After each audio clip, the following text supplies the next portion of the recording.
नहीं, अब है जरूरत, हैसियत तो कई बार मिले हैं। अच्छा, तो इतनी सारी बातें, अब आप ये वही शख्स है जब ऑपरेशन सिंदूर के वक्त प्रधानमंत्री जी ने सब पार्टियों के डेलीगेट्स को बुलाया, तो अपनी ही पार्टी के मनीष तिवारी और शशि थरूर जी को पार्लियामेंट में उस सेशन पे जिसमें बोलना था उनको बोलने नहीं दिया। तो मतलब किस तरह की ये बात है, किस तरह का ये मुझे कहना चाहिए एक पेटीनेस दिखाई जा रही है। आप इतना ज्यादा अपने को लेकर चिंतित हैं कि आप अपने पार्टी को ही और अपने पार्टी के लीडर्स को जिनको फॉरेन पॉलिसी का अच्छा खासा आइडिया है, ठीक है, आप उनके खिलाफ ही भेदभाव कर रहे हैं। अजय जी तरस आ रहा है, वो कह रहे पेटीनेस, मतलब तरस आ रहा है आप लोगों पर, आप लोगों की सोच पर, बीजेपी को तरस आ रहा है आप लोगों की सोच पर। देखिए अमन चोपड़ा जी, अभी देखिए ये जो देश के वर्तमान प्रधानमंत्री हैं उनके सारे गुण इनके एंकरों में हैं, क्योंकि वो शायद वो कहते हैं ना कि पहले मैं सोचता था मैं शायद अपनी माता जी ने मुझे जन्म दिया, अब मुझे लगता है मैं शायद नॉन बायोलॉजिकल। तो ये नॉन बायोलॉजिकल की टीम है। देखिए हम इसका विरोध दर्ज करते हैं, सही पूछना चाहते हैं तो इस देश के करोड़ों लोग विरोध दर्ज कर रहे हैं कि एलओपी को, आपको दोनों सदनों के एलओपी को पुतिन जी से मिलवाने में दिक्कत क्या थी? करोड़ों कौन है? देश में कुछ पूरे करोड़, अरे 15 करोड़ वोट हमको मिले हैं भाई। नहीं, मतलब 15 करोड़ वोट इंडिया अलायंस के किस नेता का बयान आया है? आपके ममता बनर्जी ने बोला, अखिलेश यादव ने नहीं, इस पर कि राहुल गांधी को मिलने नहीं दिया। नहीं, सब किसका है? पूछेंगे तो बोल देंगे। अभी आपके इंडिया अलायंस के किस नेता ने बोला? अखिलेश यादव, ममता बनर्जी, लेफ्ट, किसी ने नहीं बोला। अमन जी, जो अंग्रेज काम करते थे उसको इस देश का लोकतंत्र हमारे यहाँ हिंदुस्तान में बेस्ट डेमोक्रेसी मानी जाती है, और उस डेमोक्रेसी में जब भी नाम लिखा जाएगा तो ये डिक्टेटरशिप मानी जाएगी कि देश के प्रधानमंत्री ने एलओपी को, अपोजिशन को मिलने नहीं दिया। देखिए एक चीज है अजय भाई, ये हो सकता है आप प्रोटोकॉल, संवैधानिक परंपराएं और एलओपी की जिम्मेदारी और एलओपी की हैसियत, ये सारी चीजें याद आ रही है। आज मैं थोड़ा रिसर्च कर रहा था, मुझे पता लगा कि सब ये एलओपी की जिम्मेदारी तब नहीं समझ आई जब सीजेआई सूर्यकांत के शपथ ग्रहण समारोह में नहीं पहुंचे थे। सीजेआई संजीव खन्ना की शपथ में वो एब्सेंट थे। वाइस प्रेसिडेंट सीपी राधाकृष्णन के शपथ ग्रहण समारोह में नहीं वो शामिल हुए थे। स्वतंत्रता दिवस के कार्यक्रम में नहीं शामिल हुए थे। रिपब्लिक डे परेड में नहीं गए थे। नई संसद भवन के उद्घाटन में नहीं गए थे। कर्तव्य भवन का उद्घाटन उसमें नहीं गए। प्रणब मुखर्जी को भारत रत्न दिया गया था, तब भी नहीं गए थे। मैं ये नहीं कह रहा अजय भाई कि वो वहां नहीं गए इसलिए नहीं बुलाया जाना चाहिए, लेकिन जहां संवैधानिक जिम्मेदारियां का निर्वहन बतौर एलओपी करना चाहिए, तब उन्होंने कितना किया ये देखिए ना। सीजेआई सूर्यकांत, सीजेआई संजीव खन्ना, स्वतंत्रता दिवस, Republic parade, vice president Radhakrishnan के शपथ ग्रहण समारोह में नहीं गए, रिपब्लिक डे, ये भी तो एलओपी, बतौर एलओपी संवैधानिक जिम्मेदारियां हैं अजय भाई। आप तुलनात्मक अध्ययन तो सही करना सीखें अमन जी, आप तुलनात्मक अध्ययन ही सही नहीं कर रहे। आप सिखा दीजिए। आप पुतिन की तुलना, आप पुतिन साहब की तुलना जो एक राष्ट्राध्यक्ष हैं, हाँ, जो प्रोटोकॉल में वर्ल्ड में नंबर 1, नंबर 2, नंबर 3 मैं उसकी तुलना अपने स्वतंत्रता दिवस से कर रहा हूं। नहीं कर रहा हूं, सुन लीजिए, मैं रिपब्लिक डे से कर रहा हूं। आज आपकी करेंसी 196 कंट्रियों में, केवल 9 कंट्रियों में आपकी करेंसी की वैल्यू ज्यादा है। 187 कंट्रियों में आपकी करेंसी धड़ाम से नीचे गिरी हुई है। आप मुद्दे से भटक रहे हैं अजय भाई। मैंने सिर्फ ये पूछा बतौर एलओपी जिम्मेदारियां, संवैधानिक निर्वहन, वो सारी चीजें अभी याद आ रही हैं। ये प्रोटोकॉल तब भी क्यों नहीं फॉलो हुआ? सीजेआई, ये प्रोटोकॉल अजय भाई, ये प्रोटोकॉल सीजेआई की शपथ ग्रहण में क्यों नहीं फॉलो हुआ? वाइस प्रेसिडेंट की शपथ ग्रहण में क्यों नहीं फॉलो हुआ?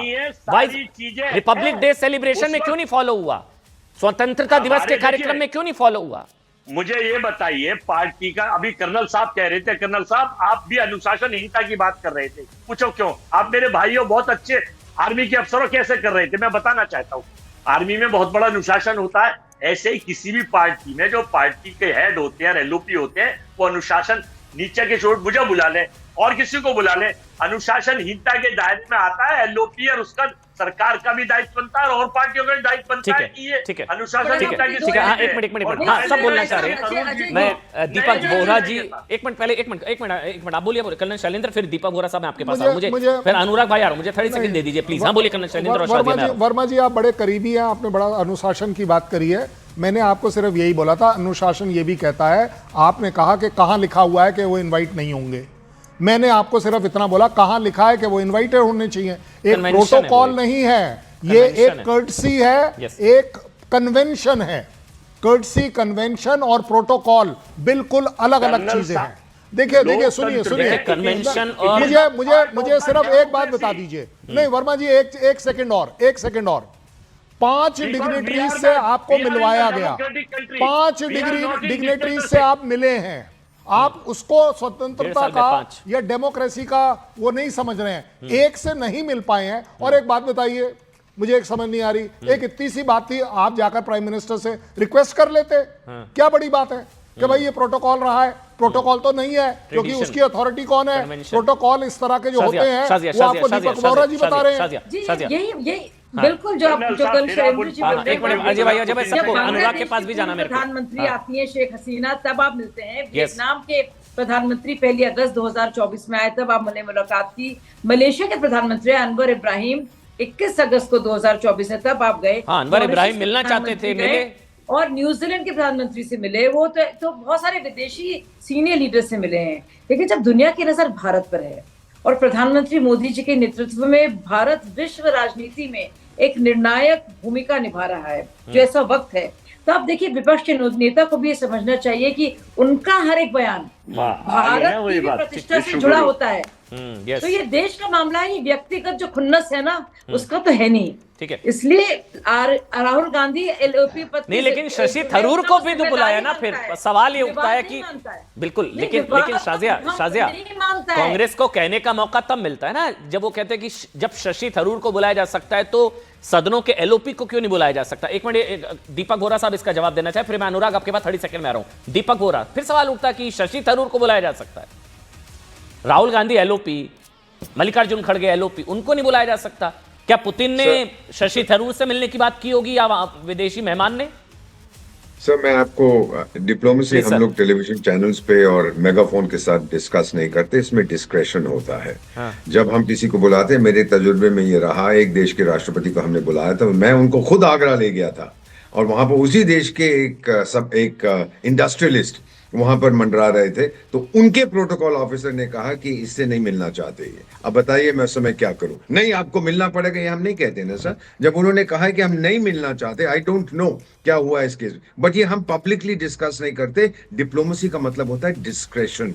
हम पहले उनसे बातचीत करते हैं, फिर हम दिल्ली को बताते हैं, दिल्ली हमको बताता है, एटसेट्रा एटसेट्रा। तो ये कहना कि नहीं बुलाया, कन्वेंशन को आपने, प्रोटोकॉल को तोड़ा, नहीं सर, ये हमारी एक जो प्रोटोकॉल की किताब है सर, आप दिल्ली में बिकती है, बहुत जगह है सर, प्रोटोकॉल बुक खरीद लीजिएगा, देखिए कहां लिखा है। एक किताब, आपने किताब का जिक्र किया ना, वैसे आपने किताब का जिक्र किया साहब, आज क्या हुआ एक और चीज बताना एक बार जरूरी है। मैं 1 मिनट लूंगा आप सभी मेहमानों का। भारत के दौरे पर आए रूस के राष्ट्रपति व्लादिमीर पुतिन को आज प्रधानमंत्री नरेंद्र मोदी ने सनातन धर्म की सबसे बड़ी सौगात, सनातन का पवित्र ग्रंथ श्रीमद् भगवत गीता भेंट की है।